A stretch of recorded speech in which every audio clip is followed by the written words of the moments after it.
안녕하세요. 한동대학교 창의융합교육원에서 미네르바 교과목을 맡고 있는 이한진 교수입니다. 이번 시간에는 AI 시대의 윤리 컴퍼스, 인간의 존엄과 공공선이라는 주제로 강의를 진행하려고 합니다. 오늘은 AI 시대에 다시 중요한 의미를 갖게 된 인간의 존엄성이라는 주제를 살펴보려고 합니다. 기술의 발전 속에서 인간이 어떤 위치에 서야 하는지, 그리고 왜 존엄이라는 개념이 다시 논의의 중심으로 돌아왔는지를 함께 생각해 볼 수 있습니다. 빠르게 변화하는 사회 속에서 우리가 어떤 기준을 잃지 말아야 하는지는 매우 중요한 질문입니다. AI 시대의 인간 존엄성은 어떤 방식으로 재정의되고 있을지 같이 알아보겠습니다. 인간의 역사는 인간 자신을 이해하려는 여정이었습니다. 우리가 문명을 발전시킨 이유는 결국 인간답게 살기 위함이었고, 그 과정에서 인간의 존엄성이라는 개념이 탄생했습니다. 고대 그리스와 로마 시대에는 인간이 자연의 일부로 여겨졌고 질서와 조화를 따르는 존재로 이해되었습니다. 그러나 르네상스는 인간의 위치를 완전히 바꿔놓았습니다. 인간은 더 이상 신의 피조물이 아니라 스스로 생각하고 세계를 탐구하며 자신의 삶을 설계할 수 있는 주체로 인식되었습니다. 인문주의 사상이 퍼지며 인간의 자유와 개성은 철학의 중심이 되었고, 예술과 과학, 정치와 사회의 모든 분야에서 인간 중심의 세계관이 자리 잡았습니다. 이러한 흐름은 18세기 계몽주의로 이어져 천부인권이라는 개념을 낳았습니다. 모든 인간은 태어날 때부터 존엄과 권리를 가지며 그 어떤 권력이나 제도도 그것을 침해할 수 없다는 생각이었습니다. 이 사상은 결국 20세기 세계인권 선언으로 구체화되며 인간의 존엄은 인류 보편의 가치로 자리 잡았습니다. 이렇게 형성된 인간의 존엄성 개념은 추상적인 철학 용어가 아니라 전쟁과 학살, 식민지 지배와 같은 비극을 반복하지 않기 위해 인류가 어렵게 합의한 최소한의 기준이었습니다. 인간을 수단이 아니라 목적 그 자체로 존중해야 한다는 생각은 헌법, 국제조약, 인권 규범 속에 녹아들어 오늘날 우리의 일상과 사회제도를 지탱하는 보이지 않는 토대가 되고 있습니다. 우리는 이 토대 위에서 교육을 받고 법의 보호를 받으며 서로를 동료 시민으로 대우합니다. 따라서 인간의 존엄성을 논의한다는 것은 과거의 사상을 되풀이하는 일이 아니라 현재 우리가 서 있는 자리의 바닥을 다시 확인하는 일입니다. 그러나 21세기 인공지능의 시대가 열리면서 우리는 다시 그 근본적 질문 앞에 서게 되었습니다. 인간의 존엄성이란 무엇인가? 인공지능은 인간의 사고를 모방하고 판단을 대신하며 점점 더 자율적으로 작동하는 존재가 되어가고 있습니다. 우리는 점점 더 많은 결정을 알고리즘에게 위임하고 있습니다. AI는 우리가 어떤 영화를 좋아할지, 어떤 사람을 만날지, 심지어 어떤 직업을 가질 가능성이 높은지도 예측합니다.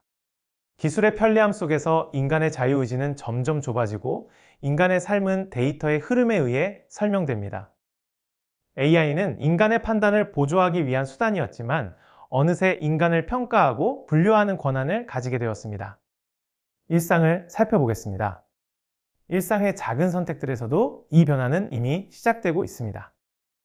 우리는 추천 알고리즘이 보여주는 콘텐츠 안에서 정보를 접하고 지도 앱이 안내하는 경로를 따라 이동하며 신용평가 알고리즘이 매긴 점수에 따라 금융 서비스 접근성을 결정받습니다. 겉으로 보기에는 모두 편리한 서비스이지만 그 이면에서는 내가 선택하고 있다고 느끼는 것과 알고리즘이 미리 정해놓은 선택지 안에서 움직이고 있는 것의 경계가 점점 흐려지고 있습니다. 이때 인간의 존엄성을 지킨다는 것은 단순히 알고리즘의 도움을 거부하는 것이 아니라 어떤 결정을 어디까지 위임할지 스스로 의식적으로 선택할 수 있는 능력을 유지하는 일과 연결됩니다. 이 변화는 인간의 존엄성에 대한 근본적인 도전을 던집니다. 인간의 가치는 이제 데이터로 환산되고 인간의 정체성은 알고리즘이 정한 범주 안에서 정의됩니다. AI 채용 시스템이 지원자의 성별이나 인종에 따라 불리한 평가를 내리고 범죄 예측 알고리즘 콤파스가 흑인 피고인에게 더 높은 위험 점수를 부여하는 현실은 인간을 위한 기술이 어떻게 기술을 위한 인간으로 변질될 수 있는지를 보여줍니다. 중국의 얼굴 인식 기술은 공공의 안전이라는 명분으로 시민의 이동을 파악할 수 있고, AI 감정 분석 기술은 사람의 표정을 분석해 감정을 수치로 계산합니다. 이 모든 것은 인간의 복지를 위한 기술처럼 보이지만 실제로는 인간의 자유를 침식시키는 도구가 되기도 합니다. 우리가 마주한 문제는 기술의 발전 자체가 아니라 그것을 다루는 인간의 태도입니다. 기술은 중립적이지 않습니다. 그것은 항상 어떤 가치관 속에서 설계되고 인간이 추구하는 목적을 반영합니다. 효율과 속도가 우선되는 사회에서는 기술도 효율적인 방향으로 진화하고 그 과정에서 인간의 존엄은 뒷전으로 밀려납니다. AI가 인간의 결정을 대신 내리는 사회는 편리하지만 동시에 위험합니다. 판단의 주체가 인간이 아닌 알고리즘이 될 때 우리는 스스로의 자유를 포기하게 됩니다. 인간이 기술의 주인이 아니라 기술의 부속품이 되는 것입니다. 따라서 인간의 존엄성을 지키기 위해서는 기술 그 자체에 대한 찬반을 넘어서 기술을 설계하고 도입하는 과정에서 어떤 질문을 먼저 던질 것인지도 굉장히 중요합니다. 이 시스템은 누구에게 이익이 되는가, 누구에게 불이익이 돌아갈 수 있는가, 인간이 마지막 결정을 확인하고 수정할 수 있는 여지는 남아있는가와 같은 질문이 충분히 논의되지 않는다면 가장 효율적인 기술이 가장 비인간적인 결과를 가져올 수 있습니다. 존엄성을 중심에 두는 태도는 기술을 거부하는 태도가 아니라 기술의 방향을 끊임없이 점검하려는 성찰적 태도라는 걸 알 수 있습니다. AI의 등장은 인간이 스스로 쌓아온 윤리적 기반을 다시 시험하는 계기가 됩니다. 인간은 기술을 통해 세상을 바꾸었지만 그 기술이 인간의 존재 자체를 바꾸고 있는 지금 우리는 무엇이 인간인가 라는 질문을 다시 던져야 합니다. AI는 인간의 손끝에서 태어났지만 인간의 의도와 상관없이 성장하고 확산될 수 있습니다. 인간의 존엄은 더 이상 자명하지 않습니다. 인간의 존엄은 스스로 지켜야 하는 가치가 되었으며 기술의 방향성을 결정하는 기준이 되어야 합니다. 이 시대의 가장 중요한 윤리적 질문은 단순합니다. 기술이 인간을 돕고 있는가? 아니면 인간이 기술을 위해 존재하는가? 이 질문에 대한 사회의 대답이 AI 시대의 윤리를 결정할 것입니다. 기술은 인간의 문제를 해결하기 위해 존재합니다. 그러나 인간이 기술의 효율성을 위해 자신의 인간성을 희생한다면 그 문명은 이미 스스로의 목적을 잃은 것입니다. 인공지능의 시대에 인간의 존엄성을 지킨다는 것은 단지 기술을 규제하거나 두려워하는 일이 아닙니다. 그것은 인간이 기술의 목적을 다시 인간에게 돌려주는 일입니다. 인간의 존엄은 데이터로 측정될 수 없으며 인간의 가치는 알고리즘이 계산할 수 없는 것입니다. 그것은 오직 인간이 스스로에게 부여하는 의미이며 기술은 그 의미를 실현하는 수단일 뿐입니다. 이번에는 인간의 존엄성에서 한 걸음 더 나아가 공공선의 관점에서 AI 기술을 바라보는 시간을 가져보겠습니다. 기술의 편리함이 커질수록 사회적 책임과 공동체적 가치가 어떻게 변화하고 있는지 점검하는 일은 매우 중요합니다. 특히 공공선이 약화되는 지점에서 어떤 위험이 발생하는지 그리고 이를 어떻게 회복할 수 있을지 함께 생각해 보려 합니다. AI 시대의 공공선을 지킨다는 것은 어떤 의미일지 알아보겠습니다. AI가 인간의 삶을 바꾸는 속도는 놀랍도록 빠릅니다. 스마트폰의 음성비서에서부터 도시의 교통신호체계, 금융 알고리즘, 의료 진단 시스템에 이르기까지 인공지능은 이미 사회의 모든 층위 속에 스며들어 있습니다. 그러나 기술이 인간의 삶을 편리하게 만들수록 그 편리함의 이면에는 또 다른 문제가 자리합니다. 바로 공공선의 약화입니다. 기술이 사회 전체의 이익을 위해 사용되기보다 종종 효율과 이윤이라는 목표를 위해 작동하면서 사회의 균형을 무너뜨리고 있습니다. 우리는 지금 기술이 인간을 돕고 있는가? 아니면 인간이 기술의 논리에 종속되고 있는가? 라는 질문을 다시 던져야 하는 시점에 서 있습니다. 이러한 문제들은 기술 그 자체만의 오류가 아니라 사회가 어떤 가치를 우선순위로 두고 기술을 설계하고 평가해 왔는지의 결과이기도 합니다. 기업의 입장에서는 클릭수와 광고 수익이 곧 성과가 되기 때문에 알고리즘은 자연스럽게 사람을 오래 붙잡아 두는 콘텐츠를 선호하도록 설계됩니다. 그 과정에서 공동체를 건강하게 유지하는 데 필요한 신뢰, 존중, 공감과 같은 가치는 측정하기 어려운 요소로 취급되며 뒷순위로 밀려납니다. 공공선을 회복한다는 것은 바로 이 보이지 않는 가치들을 기술의 설계 목표 안으로 다시 끌어들이는 작업과 연결됩니다. 공공선이라는 개념은 단순히 다수의 이익을 뜻하지 않습니다. 그것은 사회 구성원 모두, 특히 약자와 소수를 포함한 모든 사람의 복지와 행복을 보장하는 가치를 말합니다. 진정한 공공선이란 사회가 공동의 선을 향해 나아가되 그 과정에서 누구도 배제되지 않는 상태를 의미합니다. 그러나 인공지능이 지배하는 사회에서 공공선은 점점 더 위태로워지고 있습니다. 기술은 데이터를 기반으로 작동합니다. 데이터는 사회의 현실을 반영하지만 동시에 그 안에 존재하는 불평등과 편견 또한 그대로 복제합니다. 그 결과 AI는 중립적인 기술이 아니라 사회적 불평등을 재생산하는 거울이 되어버립니다. 대표적인 예로 AI 채용 시스템의 편향 문제를 들 수 있습니다. 한 글로벌 기업의 AI 채용 프로그램은 과거 인사 데이터에서 성공한 직원의 특징을 학습했습니다. 그러나 그 데이터에는 이미 성별과 인종, 학력에 따른 편향이 내재되어 있었습니다. AI는 그것을 객관적 사실로 받아들이고 남성 지원자와 특정 대학 출신에게 유리한 평가를 내렸습니다. 기술은 인간의 편견을 자동화했고 차별은 알고리즘의 이름으로 합리화되었습니다. 또 다른 사례로 SNS의 추천 알고리즘은 사용자의 클릭과 체류 시간을 극대화하기 위해 자극적인 콘텐츠를 우선적으로 노출시킵니다. 그 결과 혐오, 분노, 극단적 의견이 빠르게 퍼지고 사회의 분열은 심화됩니다. 기술은 인간의 감정을 분석하고 조종할 수 있는 수준에 이르렀지만 그 감정의 결과가 공동체를 파괴하고 있다는 점은 간과됩니다.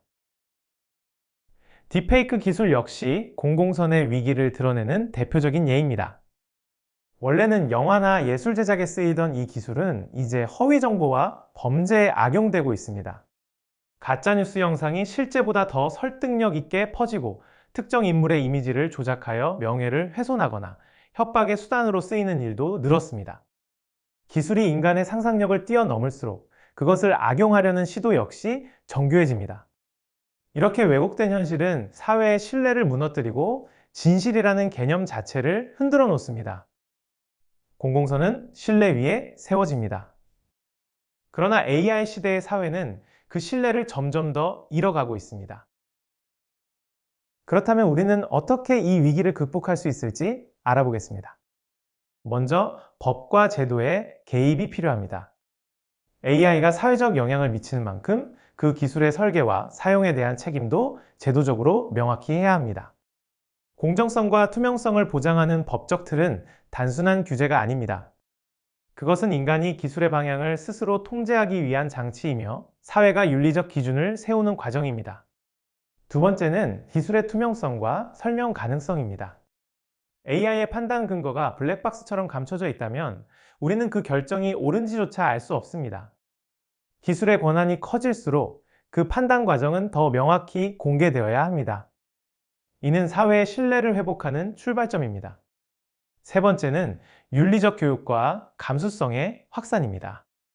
AI를 설계하는 개발자뿐 아니라 정책 입안자, 기업가, 사용자 모두가 기술의 사회적 영향을 인식해야 합니다. 기술의 책임은 특정 집단의 몫이 아니라 사회 전체의 몫이기 때문입니다. 공공선을 지킨다는 것은 곧 인간의 존엄을 지키는 일과 같습니다. 사회 약자, 소수, 목소리를 내기 어려운 이들을 위한 기술이 진정한 의미의 발전입니다. AI가 이윤을 위해서가 아니라 인간의 삶을 풍요롭게 하기 위해 사용될 때 기술은 비로소 공공선을 실현하는 도구가 됩니다.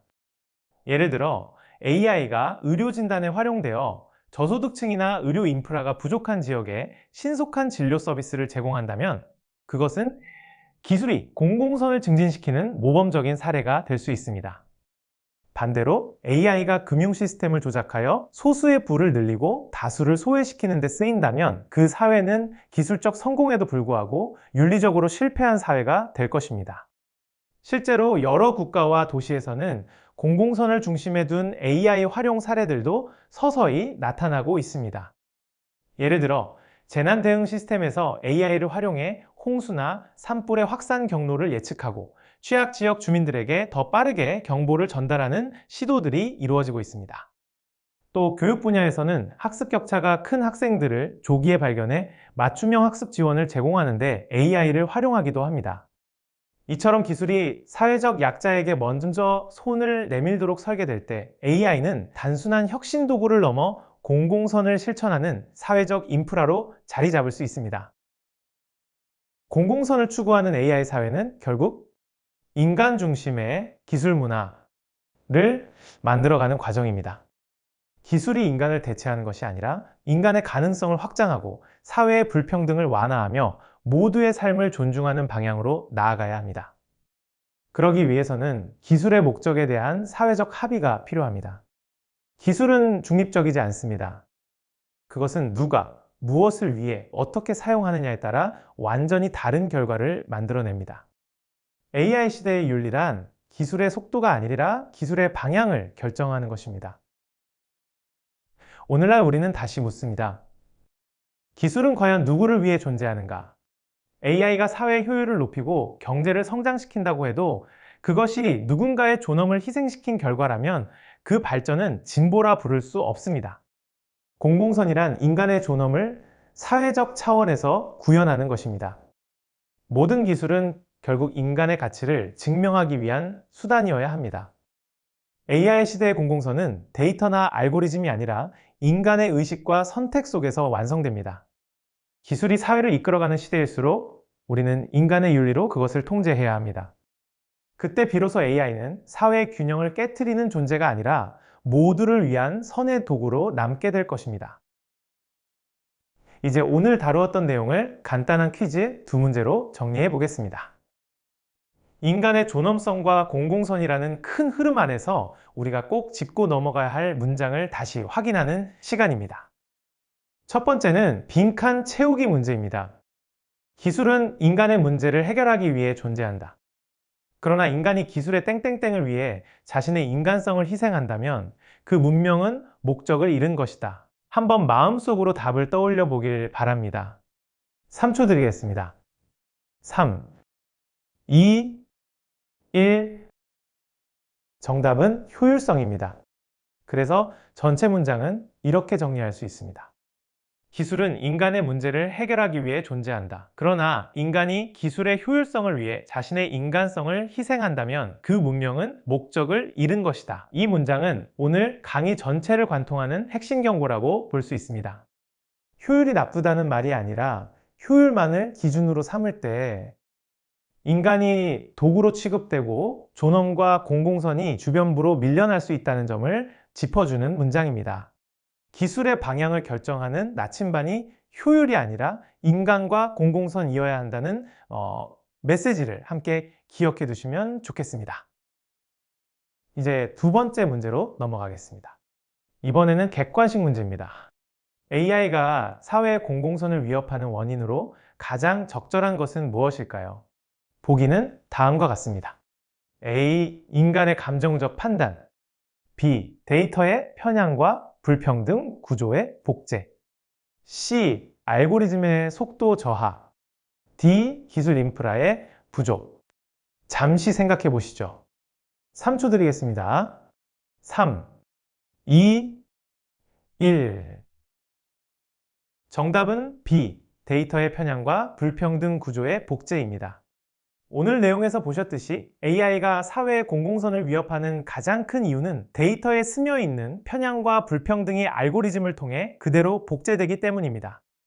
이로 인해 차별이 자동화되고 사회적 신뢰가 약화되는 문제가 발생합니다. 오늘 두 문제의 퀴즈는 첫 번째로 기술과 효율성의 관계 속에서 인간의 존엄이 어디에 서 있어야 하는지, 그리고 두 번째로 공공선의 관점에서 왜 데이터의 편향과 불평등 구조가 중요한 쟁점인지 다시 한번 점검해보는 시간이었습니다. 이 두 가지가 자연스럽게 연결되어 이해되셨다면 오늘 강의에서 우리가 함께 짚어본 인간의 존엄과 공공선이라는 윤리 컴퍼스의 방향은 잘 정리되셨다고 보셔도 좋겠습니다. 그럼 마무리해 보겠습니다. 오늘 강의에서는 먼저 인간의 존엄성이 어떻게 역사 속에서 형성되고 지켜져 왔는지, 그리고 AI 시대에 왜 다시 중요한 가치로 떠오르고 있는지를 살펴봤습니다. 기술이 인간의 판단을 대신하기 시작하면서 인간을 데이터와 점수로만 바라보는 시선이 존엄을 어떻게 위협할 수 있는지도 함께 짚어봤습니다. 이어서 공공선의 관점에서는 알고리즘 속 편향과 불평등이 어떻게 사회 전체의 신뢰를 흔들고 공동체적 가치를 약화시키는지 확인해 보았습니다.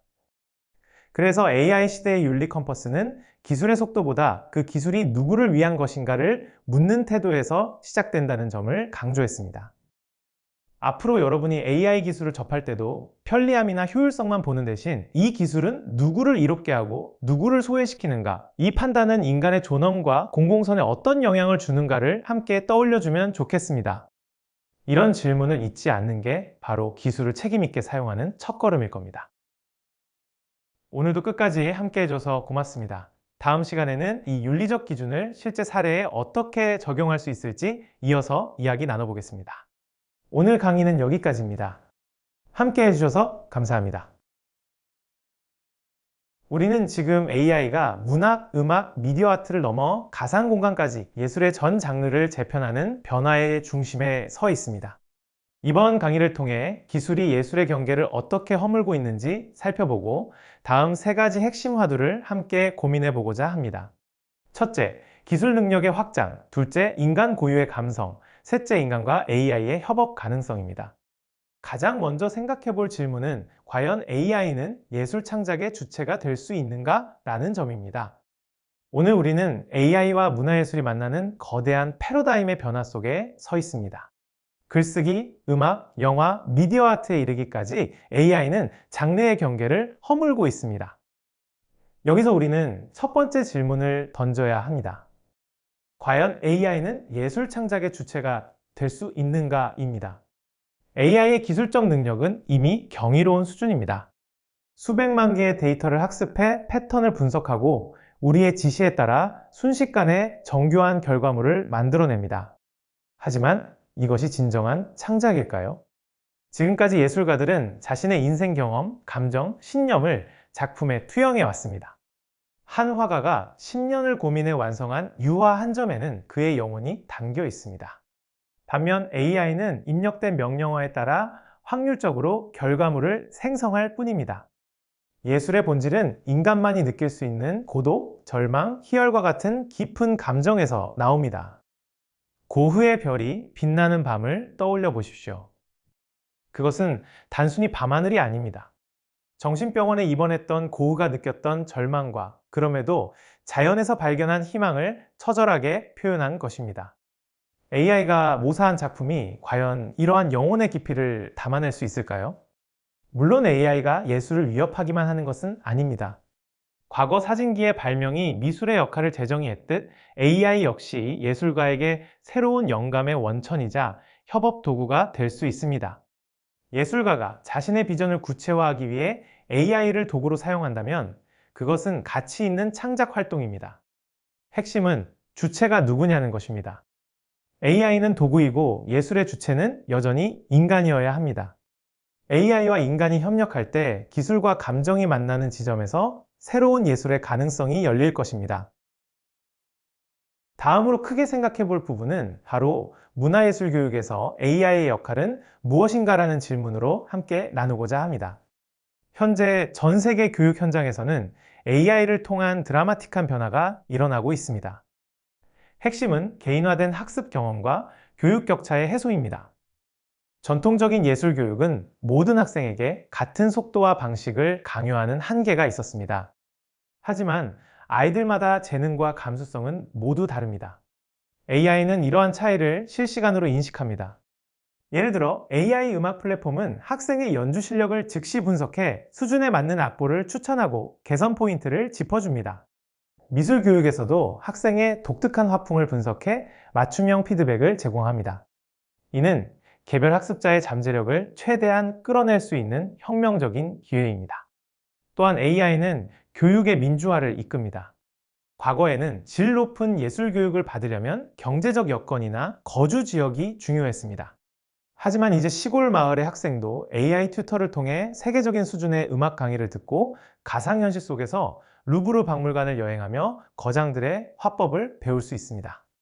흥미로운 점은 AI가 학생들의 창의성을 촉발하는 도구가 된다는 것입니다.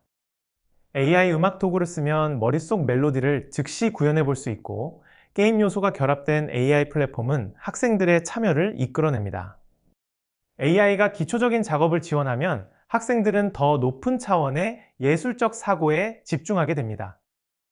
교사 역시 반복적인 업무에서 벗어나 학생과의 정서적 교감과 고차원적인 지도에 집중할 수 있게 됩니다.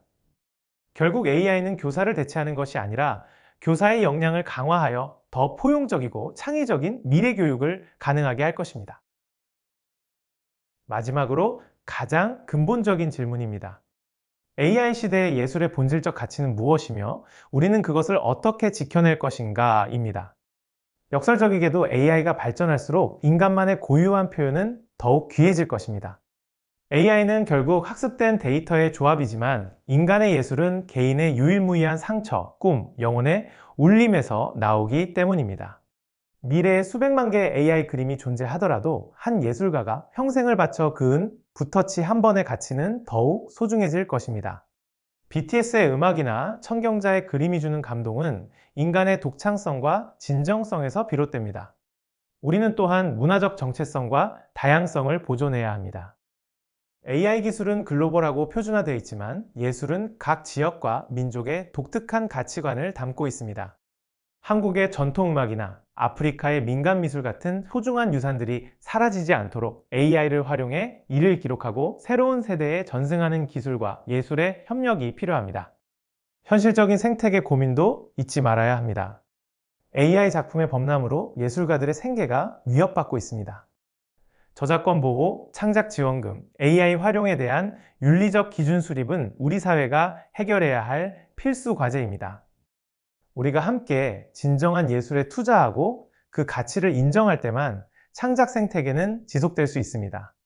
가장 깊은 층위에서 예술은 우리를 인간답게 만듭니다. 기술이 아무리 발전해도 AI는 우리가 슬플 때 진정한 정서적 동반자가 되어줄 수 없습니다. 타인의 삶에 공감하고 몸을 통해 생명의 기쁨을 표현하며 영혼을 치유하는 것은 오직 예술만이 할 수 있는 일입니다. 결국 AI 시대 예술의 미래는 기술이 아니라 우리의 선택에 의해 결정됩니다. 우리가 진정한 창작을 존중하고 문화 다양성을 지키며 인간적 가치를 최우선으로 둘 때 기술은 우리를 더욱 풍요롭게 할 것입니다. AI와 인간이 공존하는 시대, 기술에 매몰되지 않고 더 깊은 인간성을 찾아가는 미래를 함께 만들어가길 바랍니다.